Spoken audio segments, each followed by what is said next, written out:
Bienvenue sur Animewama 1, 2, 3. Aujourd'hui, nous découvrons ensemble le chapitre 28 de Solo Leveling. La scène s'ouvre sur deux escrimeurs en plein affrontement. Il s'agit du chasseur Song Chi-yeol et de son jeune élève. Alors que les lames s'entrechoquent, son élève s'exclame « Élève, maître, vous êtes toujours aussi doué ». Avec un sourire fatigué, Song répond « Song, qu'est-ce que tu racontes ? Mon vieux corps risque de me lâcher si je ne m'entraîne pas régulièrement. » Le combat continue, mais l'élève remarque que Song retient ses coups. « Élève, c'est plutôt évident que vous y alliez mollo avec moi. Vous mettiez moins de force dans vos attaques par égard pour moi, non ?» Song arrête son épée et soupire. « Song, arrête. Tu ressasses encore le sujet alors que ça fait quelques mois déjà. » À ce moment-là, le téléphone de Song vibre. Il le consulte brièvement. « Song, un appel d'urgence. » Les chasseurs de Baran ne font que recevoir ce genre d'appel. On va s'arrêter là pour aujourd'hui. Son élève, inquiet, lui demande « Élève, maître. Allez-vous vraiment repousser votre retraite ?» Song sourit tristement et répond « Song, retraite ? Même si je suis encore en vie, combien de temps le resterai-je ? Avec le peu de temps qu'il me reste, je souhaite être utile à ce monde. Mais c'est assez surprenant. Un chasseur de rang S qui apprend l'enseignement de l'épée d'un Baran tel que moi.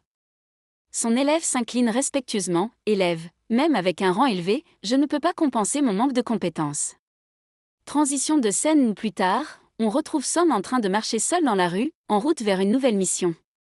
Song, pensant, un donjon de rang D cette fois ? Mon éveil n'a pas affecté ma force. Mon épée ne me sert à rien contre les monstres. Pourquoi un épéiste comme moi s'est-il éveillé avec des affinités avec la magie ? Toutes ces compétences d'épée que j'ai acquises durant ces décennies ne me servent plus à rien dans un donjon. Il doit y avoir une raison. Alors qu'il s'interroge, il aperçoit une silhouette familière. Song, surpris, hein ? Excuse-moi. Se pourrait-il que tu sois Song ? La silhouette se retourne, et c'est bien Jinwoo, totalement transformé. Jinwoo, Monsieur Song Chi-yeol. Song s'approche, choqué. Song, je ne t'avais presque pas reconnu. Tu n'as rien à voir avec ton ancien toi. Tu as bien changé durant ces derniers mois. Que t'est-il arrivé ? Ah. Je n'aurais pas dû dire ça. Mais ton pied, il était arraché. Jinwoo explique calmement. Jinwoo, quand je me suis réveillé, il était toujours là. Je ne suis même pas sûr de ce qu'il m'est arrivé. Explication pour le spectateur, Jinwoo avait en réalité reçu la bénédiction du grand ensorceleur Candiaru.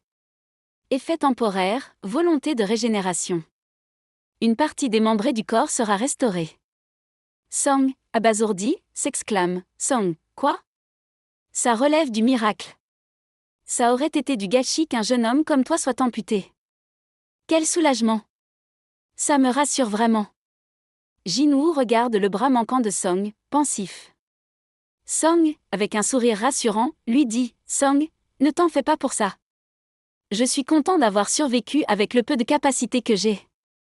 Même si j'avais entendu des rumeurs disant que tu étais vivant, je n'arrive toujours pas à le croire, même en te regardant. » Jinwoo lui demande « Jinwoo, vous intervenez aussi à cause des directives de la guilde ?» Song, oui. Toi aussi. Transition de scène où Song et Jinwoo rejoignent un groupe de chasseurs déjà rassemblés. Song, en riant, « Ah ah. Quelle journée !» Tous les membres de la dernière fois sont présents. Dans le groupe, Jue aperçoit Jinwoo, stupéfaite. Jinwoo, de son côté, n'est pas très heureux de revoir Kim, qui les avait abandonnés. Song, observant la scène, se sournoie. Nous a abandonnés. Il ne doit pas être ravi de nous voir, surtout qu'il avait pointé une épée sur moi. Mais au final, même Mob a fini par l'abandonner. Je n'ai aucune leçon à lui faire, je suppose.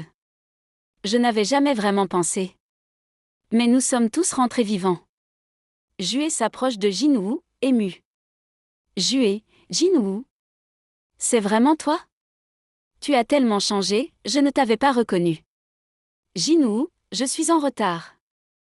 Jue, bouleversé, lui répond, Jue, comment ?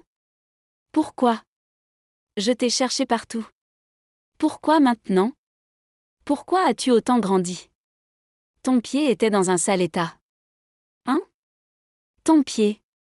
Qu'est-il arrivé? Jinwoo commence à répondre, mais il est interrompu par un prisonnier du groupe.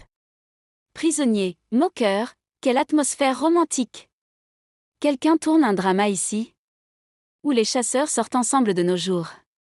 Un chasseur de rambé le rabroue violemment. Chasseur de rambé, fermez-la, bande d'insectes. Ce n'est pas un pique-nique. Un autre prisonnier, s'adressant à Jué. Prisonnier, prenez soin de nous. Song, fronçant les sourcils, murmure. Song, c'est quoi ça? À ce moment-là, une femme du département de surveillance intervient pour expliquer la situation. Femme, désolée pour le retard. Vous deux devez être les chasseurs Sung Jinwoo et Sung Chiyeol? Vérifions déjà la procédure.